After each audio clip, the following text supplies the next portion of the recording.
అడుగు వాటి కంటే ఊహించి వాటి కంటేను అత్యధికముగా చేయటానికి ఆయన శక్తి లేనివాడు కాదు. నీకు ఇల్లు ఇవ్వటానికి శక్తి లేనివాడు కాదు. నీ ఇంట్లో వివాహం చేయటానికి శక్తి లేనివాడు కాదు. నీ ఇంటిలో ఉద్యోగం ఇవ్వటానికి శక్తి లేనివాడు కాదు. నిన్ను పై చదువులకి ఫారెన్ పంపించడానికి, పై ఉద్యోగాలకి ఫారెన్ పంపించడానికి శక్తి లేనివాడు కాదు. నీ అప్పు తీర్చడానికి ఆయన శక్తి లేనివాడు కాదు. ప్రియులారా, నిన్ను స్వస్థపరచడానికి ఆయన శక్తి లేనివాడు కాదు. స్తోత్ర స్తోత్ర. దేవుడు ప్రియులారా, ఆయన తన శక్తి ద్వారా సమస్త కార్యాలను చేస్తాడు.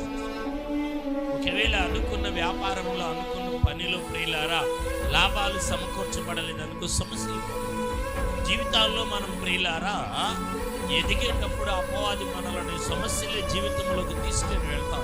సమస్య లేని వారు మనం, శక్తిహీనులు మనం. బలాభివృద్ధి కలుగు చేయవాడు ఆయనే అంటే యేసు, ఆయనే అంటే దేవుని వాక్యం.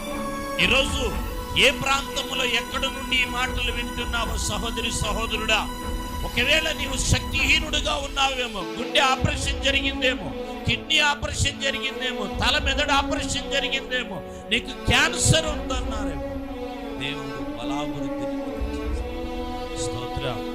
దేవుడు తెలియని బలాన్ని, తెలియని శక్తిని, తెలియని అభిషేకాన్ని దేవుడు అనుగ్రహించునుగాక, దయచేయునుగాక.